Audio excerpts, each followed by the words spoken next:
Cherry, mabubuwag ang Laurel Sisters. Samonte, nasa crossovers na. Reunion sa Signal. KKD and Savvy come back sa PLDT. Pero again, kabiyan sa subscribe notification bell para update dito sa ating channel. Isang buwan bago ang pagsisimula ng pinakabagong 2024-2025 TVL All-Filipino Seasons, nagsisimula na rin ang lipatan ng mga players sa iba't ibang mga koponan na nagsisimula na rin na naman na magsilabasan ang mga rumors patungkol sa player transfers. Matunog nga ngayon ang koponan ng Cherry Tigo crossover sa isa sa pinaka-aktibo pagdating sa kanilang mga changes.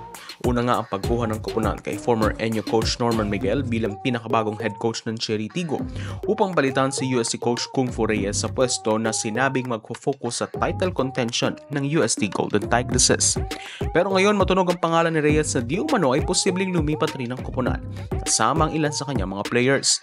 Ngunit ito ay malabo pa sa ngayon dahil nag-commit si Reyes noon na siya ay mananatiling assistant ni Coach Miguel sa Cherry Tigo. Not unless may mga pagbabago sa naturang pahayag. Bukod dyan, may usap-usapan rin na di umano posibleng mabuwag ang Laurel Sisters ng Cherry Tigo, lalo pa kung totoo nga ang pag-alis ni Coach Kung Fu.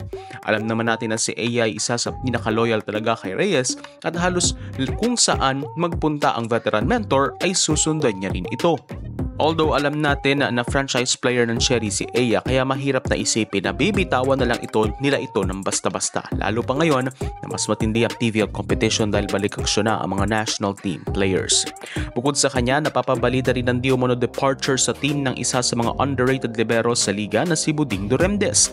Makikita na wala masyadong playing time ang former FAU Lady Tamaraos, Cherry Tigo dahil babagsak ng koponan sina Jen Yerva at lalo pa kinuha pa ng team ang isang mahusay na libero rin mula sa Adamson na si Karen Verteflor.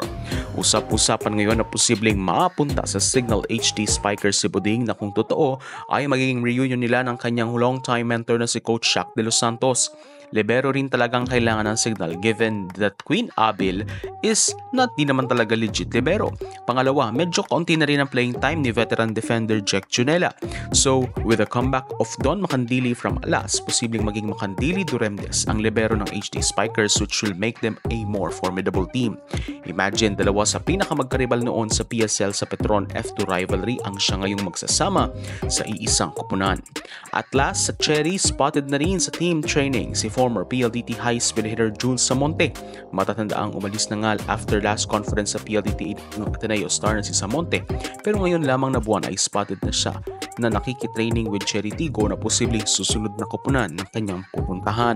Magiging reunion ito ni Samonte sa kanyang dating Ateneo teammate na si Ponggay Gaston kung sakali. But also speaking with Signal and their sisters PLDT, nag-post naman ng HD Spikers na Recess stays awesome. Yan nga ay matapos ang bali-balitang aalis daw ng team ang tambalang Riri Meneses at Ces Molina.